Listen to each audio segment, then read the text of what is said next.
মাথা দিয়ে গুঁতো এমন ঘটনায় যেখানে বড় শাস্তির আশঙ্কা, সেখানে যশস্বীর শাস্তি মাত্র 25% ম্যাচ ফি জরিমানা। তাহলে কি সত্যিই বেঁচে গেলেন ভারতের তারকা ওপেনার? আর এর পিছনে কি রয়েছে জয়শাহের প্রভাব? কলম্বো টেস্টের দ্বিতীয় দিনেই যশস্বী জয়সওয়ালের শাস্তির কথা জানিয়ে দিয়েছে আইসিসি, কিন্তু শাস্তির পরিমাণ সামনে আসতেই শুরু হয়েছে নতুন বিতর্ক।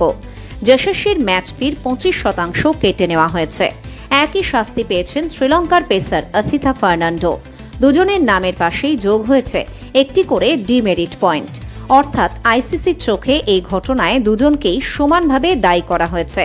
দুজনের ক্ষেত্রেই প্রয়োগ করা হয়েছে লেভেল 1 অপরাধের শাস্তি।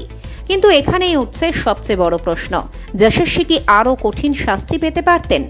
অনেকের প্রশ্ন, আইসিসির মাথায় যখন জয়শাহ রয়েছেন, তখন কি সেই কারণেই ভারতীয় ক্রিকেটারের বিরুদ্ধে নরম মনোভাব দেখানো হলো? অবশ্য এর কোনো প্রমাণ নেই, তবে যশস্বীর শাস্তি নিয়ে প্রশ্ন তুলছেন অনেকেই। কারণ ক্রিকেট মাঠে একজন ক্রিকেটারকে শারীরিকভাবে আঘাত করার ঘটনা খুব সাধারণ নয়।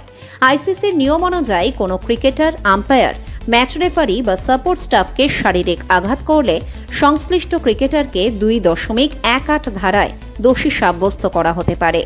আবার আন্তর্জাতিক ম্যাচে হিংসার প্রদর্শনের ক্ষেত্রেও রয়েছে আলাদা নিয়ম। 2.19 ধারায় সেই অপরাধের বিচার হতে পারে। আর লেভেল 4 অপরাধের ক্ষেত্রে শাস্তি হতে পারে আরও ভয়ঙ্কর। 5টি টেস্ট অথবা 10টি একদিনের ম্যাচ থেকে শুরু করে আজীবন নির্বাসন পর্যন্ত। তাহলে যশস্বীর ক্ষেত্রে এমন কঠিন শাস্তি হলো না কেন? এখানেই রয়েছে গুরুত্বপূর্ণ একটি বিষয়।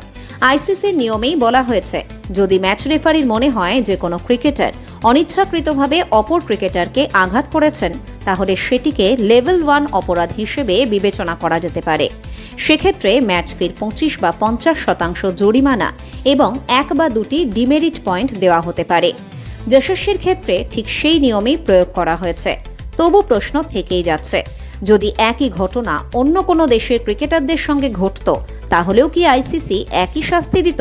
নাকি যশস্বী ভারতের ক্রিকেটের ভবিষ্যৎ তারকা বলেই তার ক্ষেত্রে কিছুটা নরম মনোভাব দেখানো হয়েছে?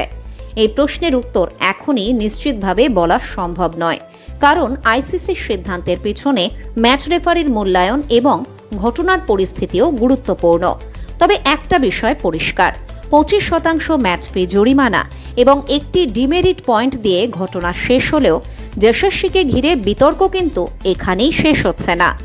আপনার কি মনে হয়, যশস্বীর শাস্তি কি যথেষ্ট, নাকি তাকে আরও কঠিন শাস্তি দেওয়া উচিত ছিল? আমাদের ভিডিও যদি আপনাদের ভালো লাগে, তাহলে আমাদের চ্যানেল TSPN বাংলা সাবস্ক্রাইব করে সঙ্গে থাকুন।